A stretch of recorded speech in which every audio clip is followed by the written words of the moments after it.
तो एक प्राचीन कथा के अनुसार कहा जाता है कि तोरण नाम का एक राक्षस था जो शादी के समय दुल्हन के घर के द्वार पर तोते के रूप में बैठ जाया करता था। तोते का रूप धारण कर लेता और दुल्हन के घर के मुख्य द्वार पर बैठ जाया करता था।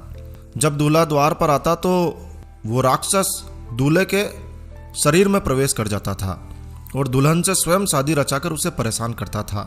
एक बार की बात है, एक साहसी और चतुर राजकुमार की शादी तय हुई। शादी के समय जब वो दुल्हन के घर में प्रवेश कर रहा था तो उस राजकुमार में कुछ दैवीय शक्तियां थी। तो अचानक उसकी नज़र उस राक्षसी तोते पर पड़ी। वो तुरंत समझ गया कि ये राक्षस है और उसने तुरंत तलवार निकाली और उसे मार गिराया और फिर शादी संपन्न हुई। बताया जाता है कि उसी दिन से तोरण मारने की परंपरा शुरू हुई। आपने कभी गौर किया है? आपको पता लगेगा कि इस रस्म में दुल्हन के घर के दरवाजे पर लकड़ी का तोरण लगाया जाता है जिस पर एक तोता लगाया जाता है। अगर आपने नहीं देखा है तो आप ठीक से तोरण को देखिए। तोरण पर तोता जरूर बिठाया जाता है। तो लकड़ी से तोरण बनाया जाता है और उस पर एक राक्षस का प्रतीक तोता बिठाया जाता है और बगल में दोनों तरफ छोटे तोते बिठाए जाते हैं।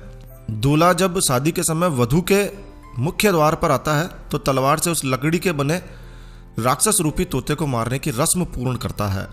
गांवों में तोरण का निर्माण खाती के द्वारा किया जाता है, लेकिन आजकल बाजार में सुंदर सुंदर तोरण मिलने लगे हैं। कुछ तोरण तो चाइनीज तोरण है जिस पर गणेश जी और स्वास्तिक जैसे धार्मिक चिन्ह अंकित किए होते हैं।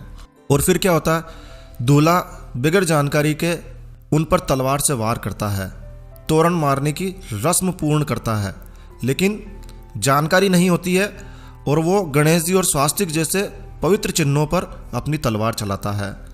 शास्त्रों के अनुसार तोरण पर तोते का स्वरूप ही होना चाहिए, दूसरा कोई चिन्ह नहीं होना चाहिए।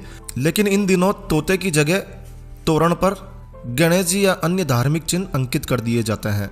दूल्हा भी तोरण की जगह उन पर ही वार करता है और कहते हैं कि भारतीय समाज में पति पत्नी के मध्य अनेक प्रकार के विवाद, तलाक बढ़ने के मामले के पीछे भी यही कारण है।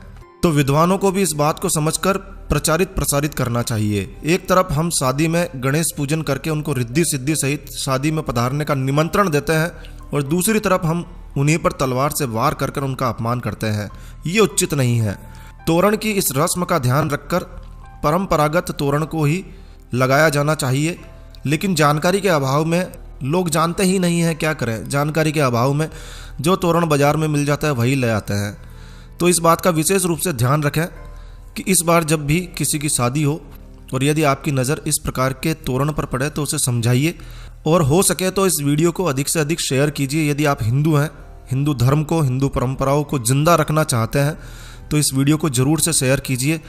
दोस्तों, हम इस वीडियो के माध्यम से